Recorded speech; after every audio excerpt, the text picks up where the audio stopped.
बच्चों की कीचड़ में लौटने से लेकर भाई साहब के कपड़ों में लगी चटनी के दाग तक, आखिर कितना सहना पड़ता है बेचारे कपड़ों को।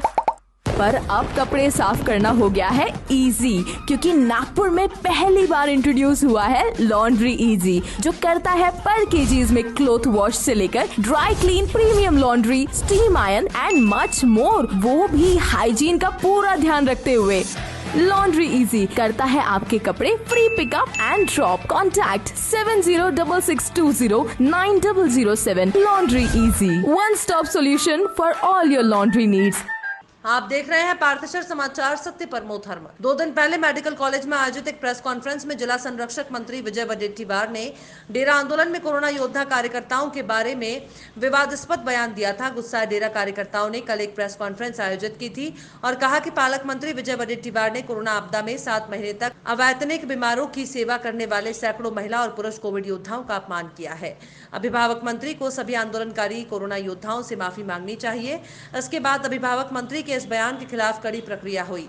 अपनी गलती का एहसास होने के बाद जिला अभिभावक मंत्री विजय वडेट्टीवार ने देर रात अपने मोबाइल फोन पर जन विकास सेना अध्यक्ष पप्पू देशमुख से संपर्क किया और कहा कि कोरोना वॉरियर्स का अपमान करना हमारा उद्देश्य नहीं था। उनके बयान का गलत अर्थ लगाया गया। साथ ही उन्होंने विवादित बयान देने के लिए सभी कोरोना वॉरियर्स से माफी मांगी। इसके बाद उन्होंने 2 से 3 दिनों के भीतर सभी श्रमिकों के खातों में वेतन जमा करने का वादा किया। इससे पहले अभिभावक मंत्री खनिज विकास निधि से मेडिकल कॉलेजों और अस्पतालों के संविदा कर्मियों को 3 महीने का वेतन देने पर सहमत हुए थे। उन्होंने डेरा आंदोलन का हल खोजने के लिए मंत्रालय स्तर पर कई बैठकें कर डेरा आंदोलन को सहयोग भी किया है। फिर भी जन विकास सेना के अध्यक्ष पप्पू देशमुख ने एक प्रेस कॉन्फ्रेंस में कहा कि श्रमिकों के पूर्ण अधिकारों के लिए लड़ाई पूरी ताकत से जारी रहेगी। डेरा आंदोलन के बारे में जिले के पालक मंत्री माननीय श्री विजय वडेट्टीवार साहब ने परसों एक प्रेस वार्तालाप में एक बात कही थी, जिसकी वजह से आंदोलनकारियों का, कोविड योद्धाओं का अपमान हो गया था, ऐसी भावना हमारे लोगों के बीच में पैदा हो गई थी।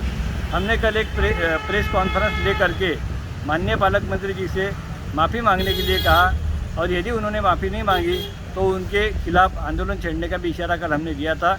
लेकिन उन्होंने, माननीय पालक मंत्री श्री विजय वडेट्टीवार साहब, इन्होंने अपनी उस गलती को, उस वक्तव्य के बारे में हमको अपनी गलती स्वीकार करके कोरोना योद्धाओं के काम की उन्होंने सराहना की, उसके प्रति अपना रिस्पेक्ट उन्होंने प्रकट किया, आदर प्रकट किया और जो भी उनके मुंह से जो भी बातें निकली वो बातें गलती से निकल गई और इसके लिए हम माफ़ी मांगते हैं, ऐसा वक्तव्य उन्होंने किया है।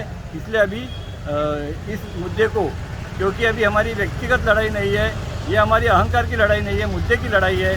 हमारे कामगारों को 7 महीने का बकाया पगार मिलना चाहिए, वेतन मिलना चाहिए और न्यूनतम वेतन मिलना चाहिए। इसके लिए ये लड़ाई हमारी है। इसलिए इसके बाद में माननीय पालक मंत्री साहब के माफ़ी मांगने के बाद में हम अपने इस विवाद के ऊपर में भी पर्दा डालने की यहाँ पर घोषणा करें।